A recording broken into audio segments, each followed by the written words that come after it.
there was a lot of negativity on Twitter. But then when I looked in the comments on the New York Times website, the people that are actually reading the stories, who maybe are not involved on Twitter for whatever reason, they're older, they're younger, they're just at a different point in their life, they're not in the demographic group that is often on Twitter.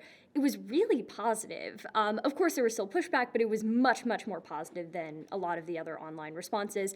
And even the letters to the editor that were published, they were largely very positive. There were a lot of certain kinds of accusations thrown at me that were not mentioned at all in the piece. For example, people were calling me like a right-wing extremist. And I say many times in the article that I identify as a liberal. I would say if I was asked to identify myself, I would say a left libertarian. I don't identify as conservative. And in fact, in the article, I don't mention that this is something necessarily that only happens to conservative students' self-censorship. I say that it happens across the political spectrum.